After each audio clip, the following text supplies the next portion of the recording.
তাহলে গরু যদি আমাদের মা হয়, যে আমাদের জন্ম দিয়েছে, আমরা তাকে রেখেছি একটা ঘরে, একটা খাটে, একটা বিছানায়। আর গরু যদি আমাদের মা হয়, গরুকে গলায় দড়ি দিয়ে আমরা বেঁধে রেখেছি গোয়াল ঘরে। আপনি পারবেন আপনার মার গলায় দড়ি দিয়ে গোয়াল ঘরে বেঁধে রাখতে?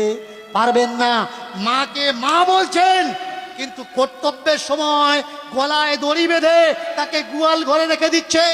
বলুন, গরুকে কারা অপমান করছে? মুসলমানরা নাকি হিন্দুরা? গরু যদি মা হয়, বলুন তো গরুর ছেলে মানে বাছুরটা কে হবে? ছোট ভাই হবে। মার পেটে যে হয় সে তো ভাই হয়। এবার বলুন, গরুর বাছুর হলে, বাছুরটা যদি আমার ছোট ভাই হলো, 21 দিন পরে গিয়ে প্রথম দোয়াটা কতদিন দেন? কতদিন পরে দেন? 21 দিন না?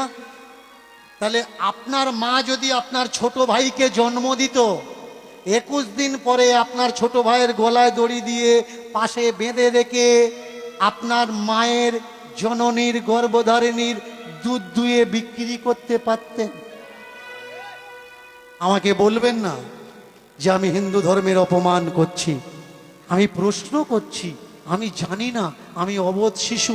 আপনাদের কাছে জানতে চাচ্ছি কোনটা করা উচিত আর কোনটা করা উচিত নয়। বলুন তো, গরু যদি আমাদের মা হবে, অনেকে বলে গরু দুধ দেয়, গরু দুধ দেয়। ভালো করে শুনুন, গরু কখনো দুধ দেয় না।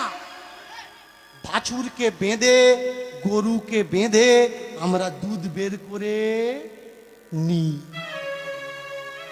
গরু আমাদের দুধ দেয় না, অচেরায় পড়ে দুধ বের করতে বাধ্য করাই। আর যদি দুধ না দেয়, লাথি মারে আমরা কি করি? সামনের পা বাঁধি, পিছনের পা বাঁধি। বলুন, যাকে মা বলে ডাকছেন, এই ব্যবহারটা যার সঙ্গে দিচ্ছেন, সত্যি কি ঠিক ব্যবহার দিচ্ছেন? এবার বলুন তো, যাকে মা বললেন, এটা আমার মা,